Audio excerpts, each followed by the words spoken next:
Oh, yes. Welcome back, everyone. Today we're taking a look at the new MOTU Origins Wind Raider. This large vehicle is yet another kind of mini playset for your Origins figures, and this one's specifically meant for the good guys. It's advertised to be ridden by He-Man, but really any of the good guys would work. And I gotta say, getting this thing in hand, it's quite a bit larger than I realized. It's a big old thing. No wonder it's 30 bucks. So, if you've seen my reviews before, you know this goes. We're going to take a look at the Wind Raider's packaging, then we'll open it up, we'll check out any kind of like instructions it might have. I don't think it comes with a mini comic. Maybe it does, we'll see. And then we'll take a look at the Wind Raider itself, including its action features, its little hover display stand, get some shots of, characters riding inside of it. And then at the end of the video, I'll give my final thoughts. So the Wind Raider comes in this very large box, much in the same style as other like vehicles or mounts and things of that nature. You can clearly see the toy itself right here, and it looks very retro. This absolutely looks like a toy just plucked from the early 80s, and it's like somebody's been keeping it on a shelf this whole time, especially like the color choice and all that. Just not colors you see too much anymore. And then the sticker details look very, very realistic. And when I say realistic, I mean realistic to the types of stickers used back in, early to mid 80s toys. So this does look very authentic, and I like that.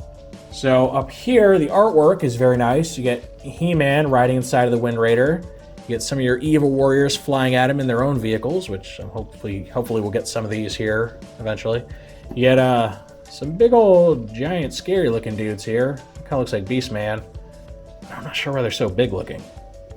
You get Stratos, or I don't think it's Stratos, but one of his people flying in. If it is Stratos, he's colored wrong. You get somebody manning a turret over here, and I can't tell who that is, with Castle Grayskull. On the side, you get some more of our warriors fighting. You get the Green Goddess, which that's cool, because she's in an upcoming wave. And you get some other, I'm not sure who's the frog guy. I'm not sure who the frog guy is. Let's see here.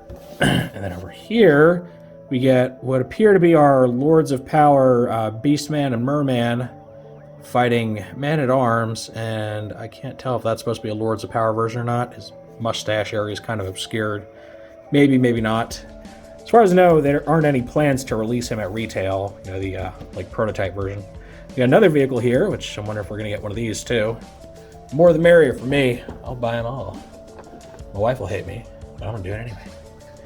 Alright, so then here on the back, we get this other bit of just battle scene artwork, and it's also very cool.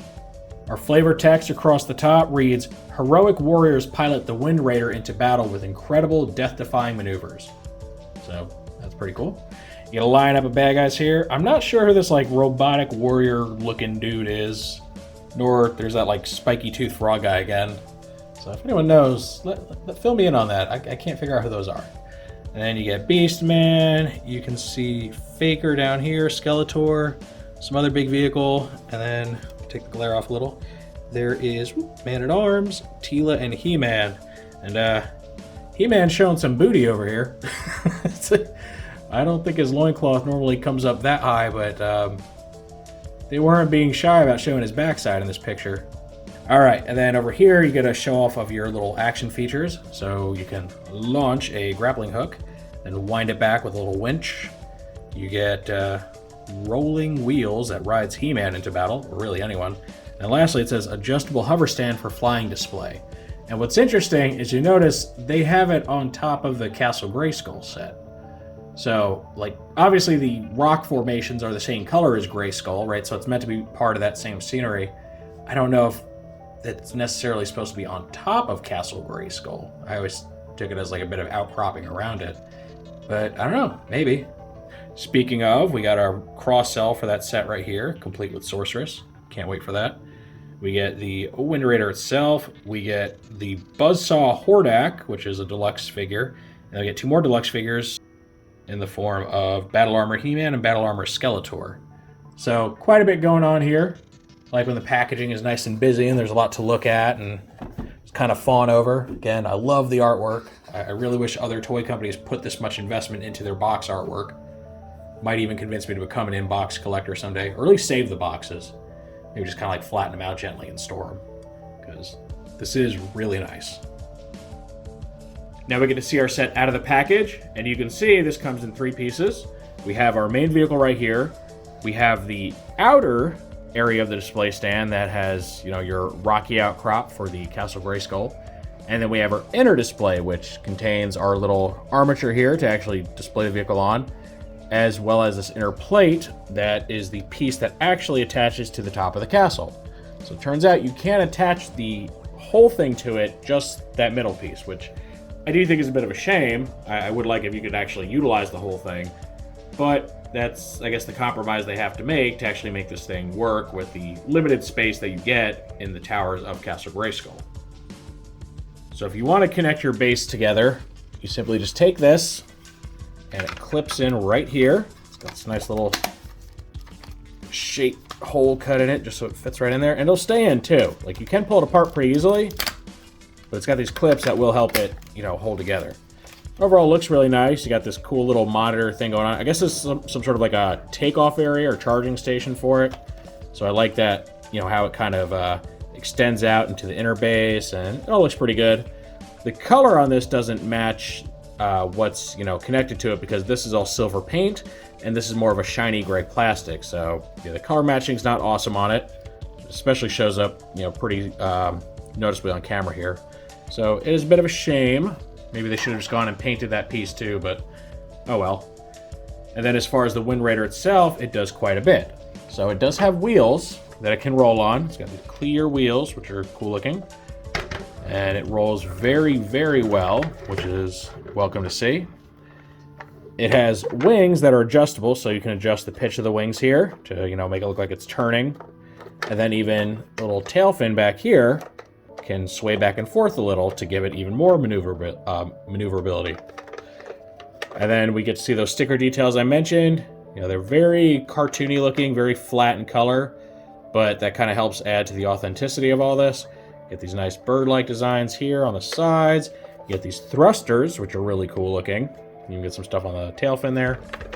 And then, of course, we get like the main little action gimmick. So we have this little harpoon thing. You activate it by pressing this button right here. So just hit that and...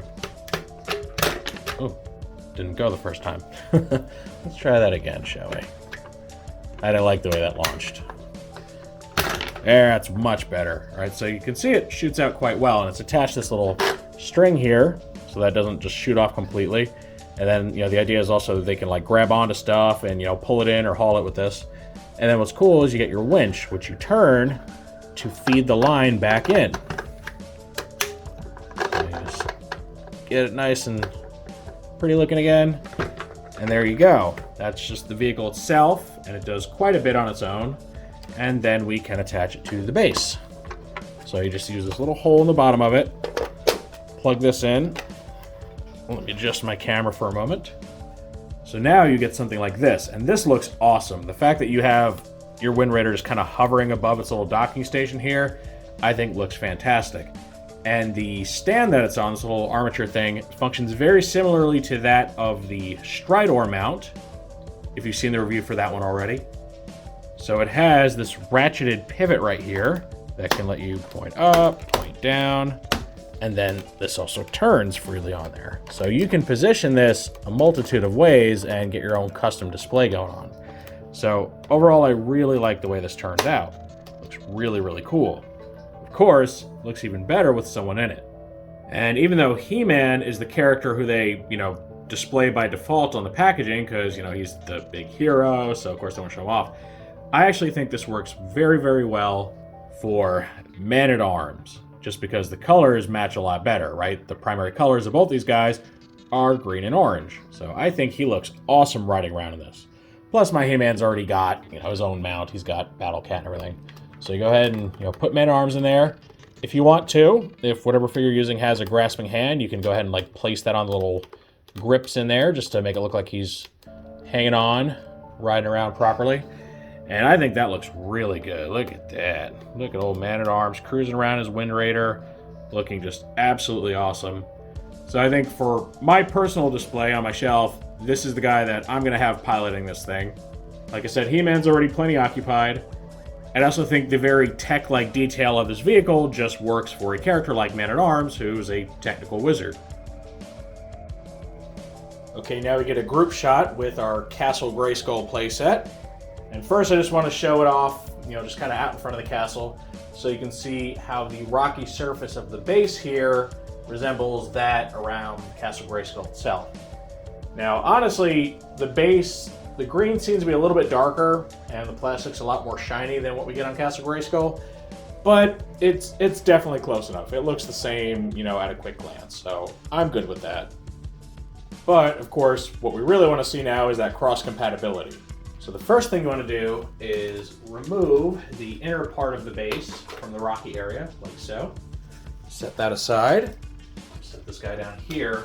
Now, officially, the Wind Raider actually attaches right here, so where the turret goes. So just take the turret, remove it, set that aside, and then we take our Wind Raider. Take that little circular hole right there in the bottom of the base and place it right where the turret normally goes. And I'm just going to push in there, kind of moving my backdrop around a little bit. But here you go.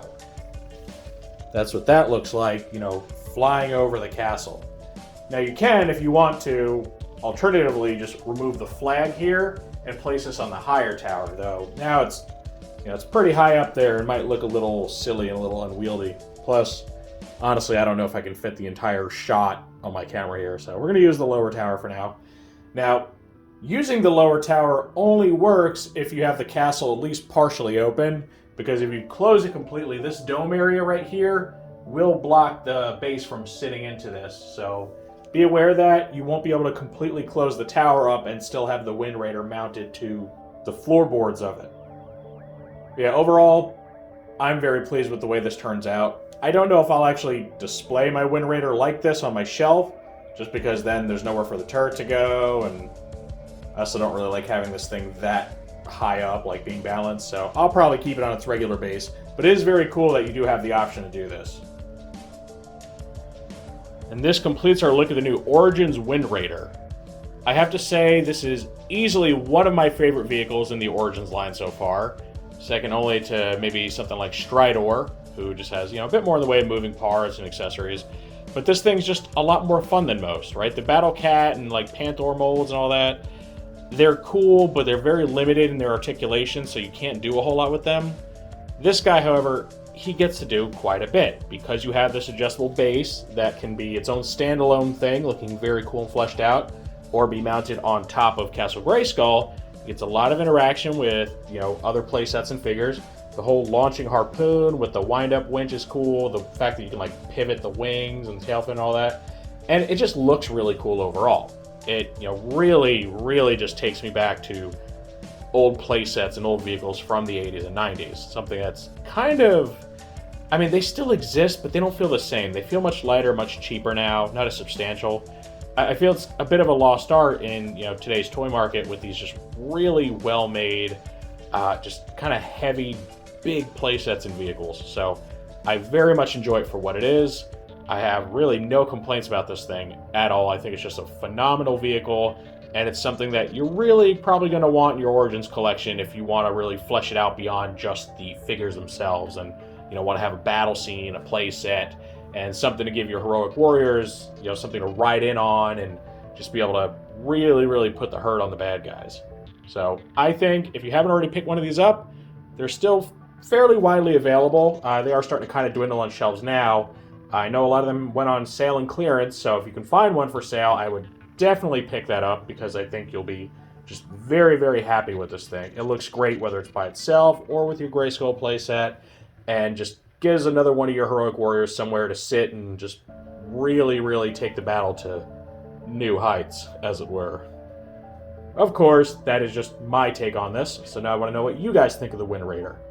Was this kind of one of your must-have playsets when you knew that MOTU was coming back?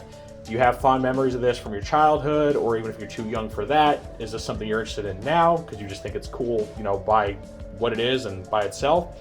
Or do you not want this? Either it's too expensive, you don't really care about vehicles, or maybe you just don't like the design of the Wind Raider. Any and all feedback, as always, is welcome in that comments section. If you enjoyed this review, make sure to toss it a like. Let YouTube know you want to see more stuff like this. If you do want to see more like this, make sure to subscribe and hit that notification bell so you always get a heads up when I post something new. I thank you for joining me for this very, very awesome look at Masters of the Universe Origins Wind Raider.